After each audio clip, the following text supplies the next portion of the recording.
মশলাটা ভাজা হয়ে গেছে, একটু পেঁয়াজ আদা রসুনের পেস্ট দিয়ে দেবো।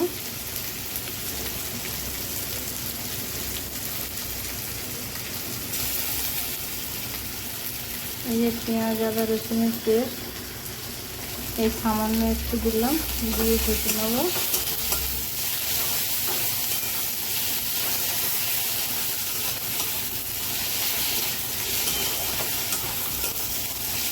হয়ে গেছে, এটা মিক্সিতে বেটে নেবো, মিক্সিতে বাটবো এটা।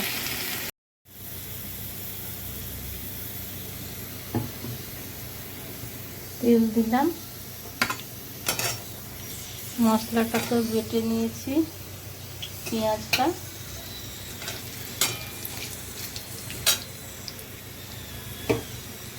তেলটা হয়ে এসছে, পটল আলু ভাজাটা দিয়ে দেবো।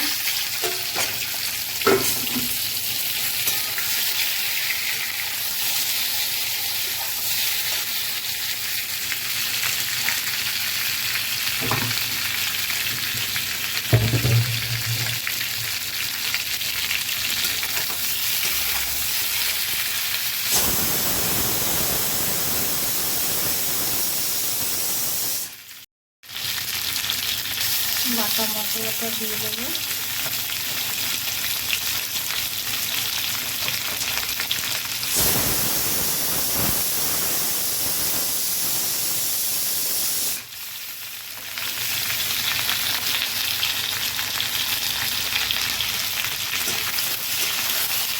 যেহেতু ভেজে নিয়েছি মশলাটা, সেই জন্য এখন আর কষানোর খুব একটা দরকার নেই।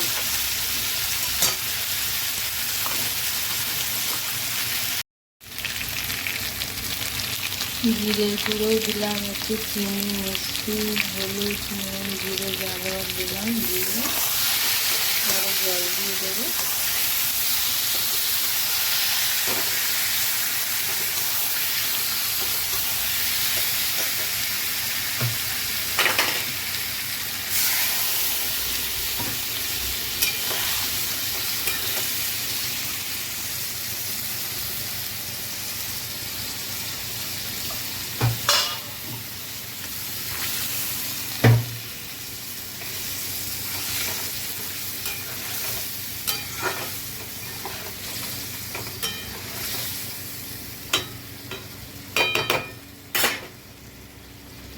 চিংড়ি মাছটা দেবো, ভাজা আছে,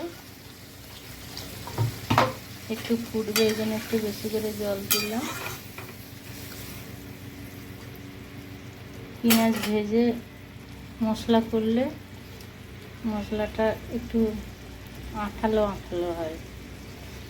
চিংড়ি মাছ ভেজে রেখেছি, ফুটলে দিয়ে দেবো। ঠিক আছে বন্ধুরা,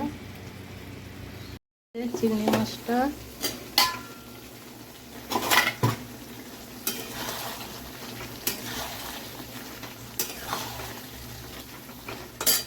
এবারে এই নারকেলটা বেটে নিয়েছি মিক্সিতে, এটা এখন দিয়ে দেবো।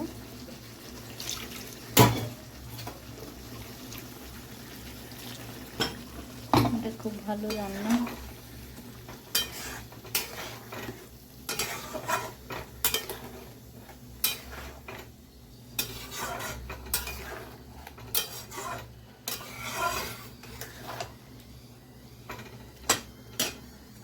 এটা কোরমা বানালাম, পটল চিংড়ির কোরমা। আলু দিলেও হয়, আলু না দিলেও হয়, আমি দিলাম। কিন্তু এটা গোটা গোটা পটল আর চিংড়ি মাছ ভেজে, এটা নারকেল দিয়ে কোরমা বলি আমরা। হয়ে গেছে বন্ধুরা,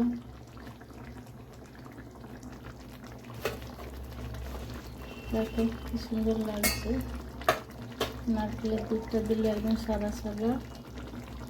আমি গরম মশলা বেটে রেখেছিলাম, দিয়ে দিলাম। গোটা গরম মশলা বাটা দিলাম। কে কে পছন্দ করো আমার রান্না কমেন্ট করে জানিও বন্ধুরা। রান্নাটা রেডি, ঠিক আছে।